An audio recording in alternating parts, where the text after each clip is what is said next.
इस वक्त की बड़ी खबर, मधुबनी पुलिस को मिली बड़ी सफलता। बेनीपट्टी थाना क्षेत्र अंतर्गत लूटकांड की घटना को लेकर संलिप्त अपराधियों की हुई गिरफ्तारी। नमस्कार, मैं हूं आकाश मिश्रा।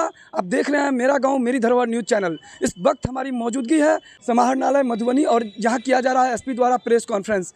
बताते चलें कि 14 फरवरी को बेनीपट्टी थाना क्षेत्र अंतर्गत मेघवन रजवन ग्राम सुनसान सड़क पे अज्ञात अपराधियों द्वारा किया गया था लूटकांड और महज 18 घंटे के अंदर बेनीपट्टी सदर अनुमंडल के नेतृत्व में विशेष टीम गठित कर लूटकांड का किया गया उद्भेदन और 2 अपराधी को किया गया है गिरफ्तार। लूटकांड में जो तथाकथित जो सामान थे उसका की गई है बरामदगी। यहाँ किया जा रहा है एसपी द्वारा प्रेस कॉन्फ्रेंस और किस प्रकार से ये पूरा घटना हुआ था, वारदात हुआ था, इस विषय में किया जा रहा है प्रेस कॉन्फ्रेंस। आइए जानते हैं टीम में कौन कौन शामिल थे जिनके द्वारा ये उद्भेदन किया गया है। माइक्रो फाइनेंस कंपनी आरबीएल उसके एक फाइनेंस कर्मी सरोज कुमार हैं। इनके द्वारा दिनांक 14 फरवरी 2024 को बेनीपट्टी थाना में आवेदन दिया गया कि ये बेनीपट्टी में रजवन मेघवन मुख्य पथ से आ रहे थे, तो वहाँ पे 2 अज्ञात अपराध कर्मियों के द्वारा मोटरसाइकिल से आकर के इनके पास जो कलेक्ट किया हुआ पैसा था फाइनेंस वाला,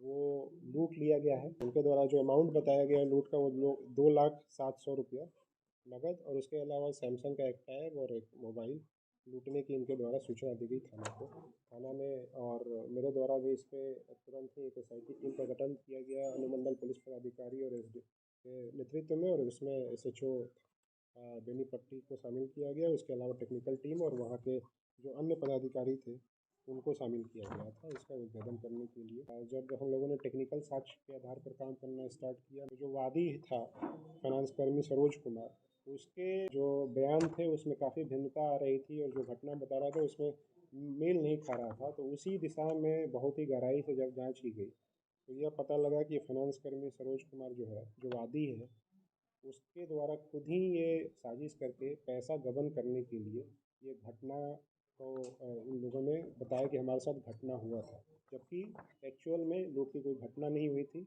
इनके द्वारा साजिश की गई थी। सरोज कुमार ने जो 2 लाख रुपया लूटा हुआ था उसको अपने ममेरा भाई, जो जिसका नाम सूरज कुमार, ये औराई मुजफ्फरपुर का है, उसको वह पैसा दे दिया कि रखने के लिए। और जो लूटा हुआ, जो कथित तौर पे लूटा हुआ सैमसंग का टैब और मोबाइल था, उसको भी उसको दे दिया था। थाना के द्वारा सरोज कुमार की गिरफ्तारी की गई और उसके बाद उसी के बयान के आधार पे जो उसके ममेरा भाई है सूरज कुमार, उसकी भी कल गिरफ्तारी जो है रात में मुजफ्फरपुर जिला से की गई है। सूरज कुमार है जो ममेरा भाई है, उसके पास 1,68,000 रुपया जो उसने फाइनेंस कर्मी ने उसको रखने के लिए दिया था, उसमें से 1,68,000 रुपया बरामद किया गया।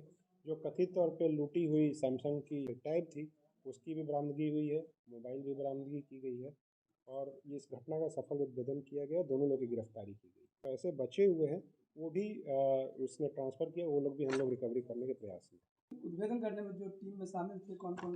इसमें जो उद्भेदन में है, एक नेहा कुमारी अनुमंडल पुलिस पदाधिकारी थी, थाना अध्यक्ष गौतम कुमार बेनीपट्टी थाना, एक पुअनी जो है जो प्रोबेशनर पुअनी है अभिषेक कुमार बेनीपट्टी थाना, फिर प्रोबेशनर पुअनी संतोष कुमार, ये भी बेनीपट्टी थाना के हैं, और इसके अलावा हमारी DIU की टीम है, उनके द्वारा ये सारा उद्भेदन किया गया और गिरफ्तारी की गई।